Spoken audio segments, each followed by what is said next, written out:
જે કોકનું જોઈને પડ્યો ને એમાં B12 ઘટ્યું. આમાં કોઈને ઘટતું હોય માફ કરજો. અલા પૂરું પોષણ ન મળતું હોય તોય ઘટે. એવા વેણને કાઢીએ કોકના દિલમાં ઠેસ લાગે. પણ હકીકત આ છે હો. હા ઘણા ડોશીઓ નથી ગોઠણ રહી ગયા તો કે વહુ ને માથે ભડભડ ભડ કર્યા કરે. ઘણા વહુ એવા ફાટીને ધોવાડી ગયા હોય પાછા. હમણાં એક ડોહીમાં મને કહેતા હતા ભગવાને અમારા ઉપર અન્યાય કર્યું. મેં કીધું કેમ? એ કે અમે પરણીને આવી ને તો એ હાહુનો ફૂલ જમાનો હતો. હાહુ હક નો લેવા દેતા. અમને એમ કે અમારો એક જમાનો આવ્યો વહુ આવે એટલી વાર. એ કે અમારે જ્યાં જમાનો આવ્યો ને ત્યાં વહુ ને જમાનો આવી ગયો. હવે કે ખાવા દે તોય ઘણું ટાણે. એટલે ફરી ગયો આમાં જમાનો કઈ કેનો હું થઈ સમયની કાંઈ નક્કી જ નહીં. સમય પકડાતો નથી. આપણે સમયને હાથવી લેવો. સમય હોય ત્યારે કંઈક કરી લેવું સારું. સમયની જ કિંમત ટાણાની જ કિંમત ટાણાવાના છે જ નહીં. હું અત્યારે અહીંયા છંદો ગાઉં દુઆ ગાઉં વાતું ગીતો જો તમને મજા આવે બધા સાંભળો મજા. આનું આ કાલ બપોરે આવી 1:30 વાગે આવીને ગાઉં તો એકલો બપોરે 1:30 વાગે આવીને હાથા તોડી ગયા પાંદોરા વાળા હાકળ હતી બાગ સોટ્યા.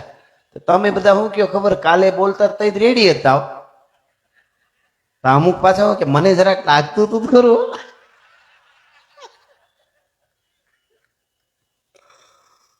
મજા છે આને. આપણી ભાષા તો જુઓ કેટલા હરસ થાય આપણા. પરમદી અમે 5 સ્ટાર હોટલમાં હતા મુંબઈ હતા. હોટલ સારું નથી કહેતું. હોટલમાં હું તો તમારે મુકેશભાઈ દાંત કાઢ્યો યાદ આવી. મને ના પડતો તો કહેતા ને પણ હું કહેવાનું. અમારી બધી દેશી ટીમ છે સમજ્યા. હિન્દી પિંદી મુકેશ તો ગમે એવું હોય ને લંડન જાય તો હિન્દી એ ન બોલે. ઓલા બેન ને ગુજરાતીમાં જ કે ખાવાનું આપો. હા તો કાલે તો ન્યા ઓલી હોટલમાં એવું ઓલું પડદો સડે ખરો સાપથી પડદો સડે અને ઉતરે બાથરૂમ નો બહારનો ફરતા કાચ. તો ભાઈ મુંજાણા બાથરૂમ જાવું એ કે અહીંયા કાચ હોરવા છે. મેં કીધું અહીંયા આવવું જોઈએ. અહીંયા બધું ભૂલી જવાનું. મેં એવું આપ્યું ઘડીક મામા સાહેબ. મેં કીધું એ અહીંયા બધું એવું કઈ ન હોય. આ બધા ફ્રેન્ડલી હોય બધા અહીંયા. ઘડીક ગાયકું મેં તાતો કહો અરે મોત થઈ જાય. મેં કીધું તું તારે હું વિડીયો નહીં કરું. મૂકો ઘૂમરે છે પછી ફોન કરવાનો હોય એને ફોનમાં ફોન કર્યો લાગે નહીં કોઈ રીતે. એમાં લાગ્યો ફોન હોટલમાં કરે ને અને એને જે વાત કરીને તો મને દાંત કાઢી કરીને બઠો પડી ગયો. બેને ઉપાડ્યો કે બેન આ બાથરૂમમાં કાચમાં હોહરવા દેખાતા હે. पर्दा कैसे उतरता है? हम नहीं पर्दा केम उतरता है? ओला खरेखर तरत है मैं भेजता हूँ सर. बोलो आयो छाप दे भाई हर करतो પડદો ઉતરી ગયો. મૂકો કે આ પડદો ઉતરો ન કરી કે મારે તો હોટલમાં બહાર નીકળી જાવ તો એટલે મજા આવે. બીડી પીવાય નહીં એક તો આને. મેં કીધું આ બીડી નો પીવાય ઘૂમરે છે. બીડી પીવા ક્યાં જાવ? મેં કીધું આ નો પીવાય બીડી. પછી બીડી વગેરે આખી રાત ત્રીઓ નહીં. પણ કહેવાનો અર્થ દેશી અમારે બધા. અમારા પ્રવીણભાઈ ની વાત કરતો. અમે લંડન જતા હતા ને તો ઓલો આપાતકાલીન દરવાજો હોય ને અહીંયા આવ્યો ભાઈ નો નંબર. તો ઓલા બેન આમ તો બધા પ્લેનમાં બેઠા ને તમને ખબર હોય બધાને ઓલું સમજાવતા ઉભા આમ ઓક્સિજન લેવું ને આમ કરવું ને એ તો હોય. પણ જે ઓલો આપાતકાલીન દરવાજા જે હોય ત્યાં જે હોય ને એને એક્સ્ટ્રા સમજાવવા આવે કે પાણી પ્લેન ઉપર ઉતરે તો તમારે આવી રીતે આમ ઊભું થવાનું. પેલા તમારી બધી વ્યવસ્થા કરી લેવાની. પછી આમ કરીને આમ ધક્કો મારવાનો. અહીં ખુલી જાય ને પછી હળરળ હટ કરતું પડી જાવ. હળરળ હટ મેં કીધું એ બેનને ન આવડે. એ ભાષા તો આપણી છે ને. આપણી ભાષા. મેં લંડનમાં ગયો મેં કીધું તો ગુજરાતીઓ રાજી થઈ ગયા. એ કે ત્યાં આપણે ખાલી ગુજરાતી બોલી તો મજા આવે. સાહિત્યની કોઈ જરૂર નહીં. એને મજા જ આવે કે આ ગુજરાતી આપણું. હા. મેં કીધું અમુક આપણી વસ્તુની મજા છે. પતળી દઈને પીડ્યો ઇંગ્લિશમાં આવડે? હાલો તમે મને ઇંગ્લિશ કરો. પતળી દઈને પીડ્યો ખાલી સ્લીપ મજા જ ન આવે. પોચું હાવ. આ તો પતળી ભડું દઈને નાખ્યો. એમાં ફેર એની રીતે પડી જાય પતળી દઈને પીડ્યો કહેવાય. કોક નાખે ને પડે ભડું દઈને પીડ્યો કહેવાય. કેવી આપણે નોખું આપણા ડાંગના કેટલા અરથ થાય. આ ડાંગ છે ને ડાંગ એ ડાંગ ઉલાળે ને આમ નકરી એને ડાંગ કહેવાય. ઈની ડાંગને ઉલાળે નહીં ને આમ કરીને આમ કોકને હબોડે ને આ બાજુથી પરોણો માર્યો કહેવાય. છૂટો મારે તેને પબેડો કહેવાય. અને આયા મારે ને આયા મારાય નહીં. 307 વાળું 302 વાળું આપણે મારવાનું વાત જ નહીં કરવાની. આ તો ખાલી આ મનોરંજન માટે. મારવાના કોને? સેના એમાં દુશ્મનો જે સેનાની સામે આવે છે ને હિમાળે એને જ મારવાના. અહીંયા આપણે બધું ભૂલી જવાનું છે. વિચારોને મારવાના, ખરાબ વિચારોને. અહીંયા આપણું કોઈ દુશ્મન જ નથી, આપણે બધા એક છીએ.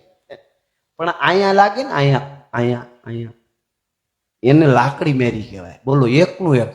ઇંગ્લિશમાં પૂછજો એટલા અર્થ છે. પબેડો, ડાંગ, લાકડી, આવા કેટલા, હજી તો આવું ઘણું બધું છે. અમારે માલધારી સમાજ તો ખાસ કરીને પેલા જાતા ને એક ગામથી બીજે ગામ તો પેલી લાકડી રાખતા. મામા કેવી હું કામ ખબર કે આમ તો લાકડી હારી, બધે રખોલું બધું એના દુવાય છે, પણ મૂળ મુદ્દો ઈ કે 1:30 વાગે બપોરે કોકની મહેમાન થાય ને, હાથમાં લાકડી હોય તો ઈ લાકડી આવી રીતે ઊભી રાખતી ને આમ ટોડલે આમ, તો મહેમાનને ખાલી સાજ પીવે. બોલો, જમવાનું નથી ખબર પડી જાય. ઈ કેમ? ખાલી લાકડી ટોડલે ઊભી રાખે ને આમ ઊભી, તો હું કામ ખબર ને ત્યાં ઊભી રાખી હોય ને કોઈ છોકરું નીકળે, કોઈ લાગી જાય, પડે, ખાલી 10-15 મિનિટ રાખવી તો જ ઊભી રાખાય. એટલે લાકડી આમ ટોડલે ઊભી રાખે મહેમાન, અને ખાટલે મહેમાન બેહે ને એટલે બેન ચા મૂકી દે, જમીને આવ્યા ઈનો ઈ ખાટલા જવા દે ને જય માતાજી, બેન તાવડી મૂકી દે, લ્યો કે જમવાનું બાકી છે. બોલો, આવી તો કોડવડ હતી. કેટલી આપણી સમજણો હતી, ઈ ખબર પડી જાય. એટલે પ્રવીણભાઈ ની વાત કરતો પછી હું પાછો ઓલા ગીતો ખાવ. આપાતકાલીન દરવાજો હતો ને ત્યાં પ્રવીણભાઈ બેઠા હતા, બેન સમજાવવા આવ્યા. સર ઘડીક તો જોઈને મેં કીધું તને કહે છે એમ? હું મને સર કીધો? મેં કીધું કે લે તારી તું મજીરા વગાડે છે.